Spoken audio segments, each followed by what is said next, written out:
ये जो हमें दुख मिलते हैं ना, ये पाप के कारण मिलते हैं। लोग मारे घूम रहे हैं दुख मिटाने के लिए, सोचते हैं कोई जादू कर दे, कोई टोना कर दे, कोई जंतुर बांध दे, कोई आशीर्वाद दे दे। अरे काहे को पागल हो?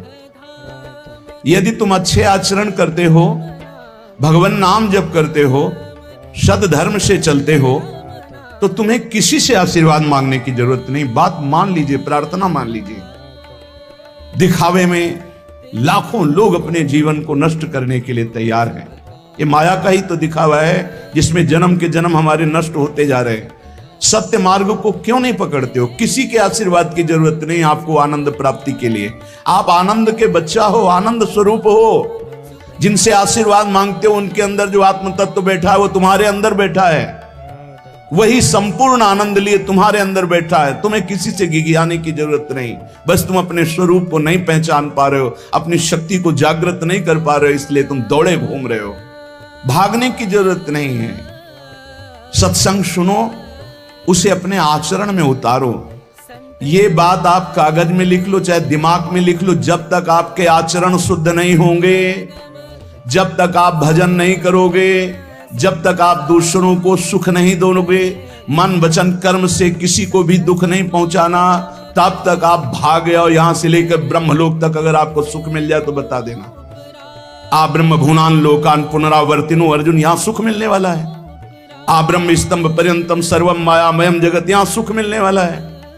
अगर सुख सिंधु भगवान का भजन नहीं करेंगे, बैठ के अपने घर में बैठकर आधा घंटा भजन नहीं करेंगे, मारे घूम रहे हैं, सोच रहे हैं ये भगवान का अवतार है, हमारा कल्याण हो जाएगा। ए भाई, जब भगवान वास्तविक अवतार लिए और जो भजन नहीं किए उनका भी कल्याण नहीं हुआ। भगवान के अवतार के समय हम भी रहे होंगे कहीं ना कहीं, किसी जीव जंतु के कल्याण हुआ क्या?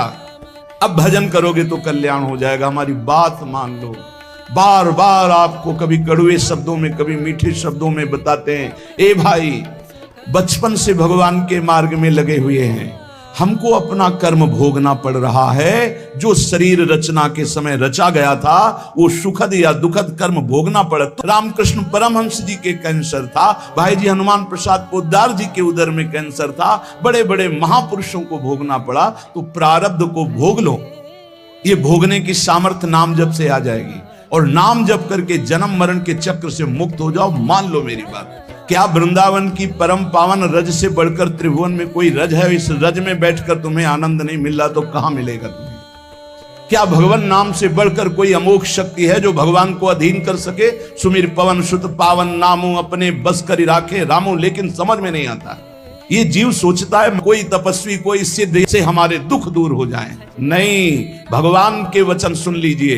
दैवी हेषा गुणमयी मम माया दुरत्तया, मामेव ये प्रपद्यन्ते माया में ताम तरन्ति। ये गुणमयी माया को पार करना बहुत कठिन है। एकमात्र उपाय है, मेरी शरण में आ जाओ। हरि शरणम श्री कृष्ण शरणम मम। जब तक प्रभु की शरण में नहीं, तब तक माया मुक्त। पर समझ में नहीं आता। लोगों को ऐसा लगता है मैं जाऊंगा, आशीर्वाद मिलेगा, मैं सिद्ध हो जाऊंगा, सब दुख नष्ट हो जाएंगे। आप समझो, हमारी प्रार्थना को समझो। हम अंदर से पीड़ित होकर बोल रहे हैं, आप लोग समझते नहीं हो।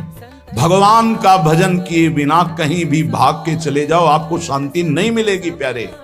और घर में बैठकर यदि भजन करोगे तो घर तीर्थ हो जाएगा। घर में भगवान पधारेंगे, आप आनंदित हो जाओगे। संत संग का फल होता है भागना, मिट जाना। सत्संगत संस्कृति कर अंता, ये जो जन्म मरण का भागना, ये मिट जाएगा। ये छोटे मोटे भागने से, शब्द सुना, मनन किया, आचरण में लग गए। कभी महीना 2 महीना में अगर संयोग बना तो हम बैठ के सत्संग सुन रहे हैं। नहीं तो हमारे पास यंत्र है, हम रोज उससे नवीन उत्साह प्राप्त करें भगवत मार्ग में चलने का। जब मिले तब दर्शन कर लिए, नहीं तो हम उनकी आज्ञा पर चल रहे हैं तो हमारा सदैव सानिध्य है। भागने की जरूरत नहीं भाई, नहीं। थोड़ा चैन लो, थोड़ा शांति लो। भागने की जरूरत नहीं है। अंदर से भगवान को सुमिरन करने की जरूरत है। थोड़ा संयम में आओ। जिसको देखो मनमानी आचरण कर रहा है, सोचता है कोई संत महात्मा आशीर्वाद दे देंगे, तो तुम्हें संत महात्मा मिलेंगे ही नहीं। तुम करोगे पापाचरण तो संत महात्माओं का सानिध्य ही नहीं मिलेगा। पापवंत कर सहज स्वभाव, भजन मूर्ति भावन काऊ, जो पे दुष्ट हृदय सोई होई, मोरे सन्मुख आव की सोई। अच्छे आचरण करो, घर बैठे महात्मा मिल जाएंगे। कोई आ जाएंगे ऐसे तुम्हें कृतार्थ कर जाएंगे, कहीं तुम भेज दिए जाओगे जिनके वचन से तुम कृतार्थ हो जाओगे। हमारी प्रार्थना को मानिए, अपने इस अमूल्य मानव जीवन को कूड़ा करकट की तरह मत नष्ट कीजिए। श्रीपाद कह रहे, नेत्रे उत्पादित सपदि स्त्री क्षणे लालसा चेत। यदि ये गंदी लालसाएं उत्पन्न हो रही हैं तो थोड़ा शासन में लाओ अपनी इंद्रियों को, छूट मत दो। बहुत जीवन व्यर्थ कर दिया इन इंद्रियों ने, अब सावधान हो जाओ। तुम स्वतंत्र सिंहवत जीवन व्यतीत करने के लिए मानव जीवन प्रकट किए भगवान ने तुम्हारा। तुम इंद्रियों के गुलाम होकर, मन के गुलाम होकर, भोगों के गुलाम होकर के जीने के लिए नहीं आए हो मनुष्य देह में। देवता तरसते हैं इस मानव देह के लिए। क्यों? क्योंकि साधन धाम मोक्ष कर द्वारा, इसे साधना करके हम जीवन मुक्त महापुरुष हो सकते हैं। लेकिन नहीं, बस कोई ऐसा कुछ कर दे जिससे हमारा पति बन जाए, कोई ऐसा कर दे कि हम स्वस्थों को भोग भोगें, कोई ऐसा कर दे सारी झंझटें मिट जाएं। अरे औरों की तो बात जाने दो, भगवान जिनके घर में अवतरित हुए आप वहां दृष्टि डालिए। इतने बड़े भजनानंदी महात्मा वसुदेव और देवकी कंस कारागार में बंद किए हुए, भगवान पधार रहे हैं हथकड़ी बेड़ियों से जकड़े हुए। आप विचार कीजिए, भगवान के सिवा तुम्हें कोई बंधन मुक्त नहीं कर सकता। और सब तरंगे हैं, भगवान भगवान है, हमारी बात को समझ लो। भगवान भगवान है, भगवान के भाव में डूब करके सब भगवत स्वरूप हैं। तरंग में वायु विकार है, वायु विकार हटा तो समुद्र ही है। पर इतना भेद है कि समुद्र करोड़ों अनंत तरंगे प्रकट कर सकता है, लेकिन एक तरंग समुद्र नहीं प्रकट कर सकती। ऐसे ही जितने महापुरुष हैं, जितने सिद्ध महापुरुष हुए, भक्त हो चाहे ज्ञानी हो चाहे योगी हो, वो माया विकार को नष्ट करके ब्रह्म रूप में लीन हो गए, तो ब्रह्म स्वरूप वो भी हो गए। ब्रह्मविद ब्रह्म ही भवति।